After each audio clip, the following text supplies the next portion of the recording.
इथे ज्या नगरपंचायतीच्या निवडणुका आहेत त्या निवडणुका या स्थानिक पातळीवर खेळण्यात येतात आणि फक्त या सिंधुदुर्ग जिल्ह्यामध्येच असं नाही, कित्येक ठिकाणी युती झालेली आहे, कित्येक ठिकाणी युती नाहीये. हो. काही ठिकाणी आम्ही शिवसेनेबरोबर आहोत, काही ठिकाणी शिवसेना राष्ट्रवादी बरोबर आहे, काही ठिकाणी आम्ही स्वतंत्र लढतो आहोत, काही ठिकाणी आम्ही राष्ट्रवादी बरोबर लढतो आहोत, काही ठिकाणी आम्ही सगळेजण एकत्र लढतो आहोत. त्यामुळे स्थानिक जे इक्वेशन बनतं, स्थानिक कार्यकर्त्यांची जी मागणी असते त्याप्रमाणे हे या निवडणुका लढवल्या जातात आणि त्या निवडणुकांचा जो राज्यस्तरीय आघाडी असते, युती असते, त्याच्याशी काही संबंध नसतो. ही पहिली गोष्ट आपल्याला सर्वांना कळलं पाहिजे.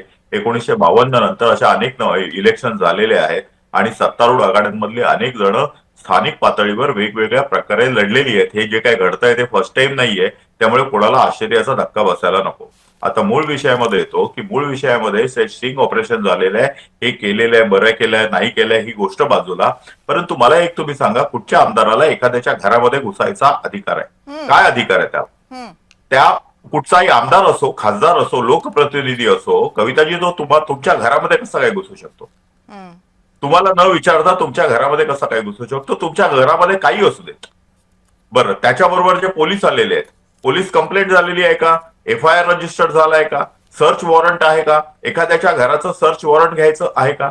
यावेळी त्या घरामध्ये त्या विजयजींची 85 वर्षाची म्हातारी आई होती, त्यांची एक एकदम सिनियर प्रौढ वहिनी होती आणि एक लहान पुतण्या होता.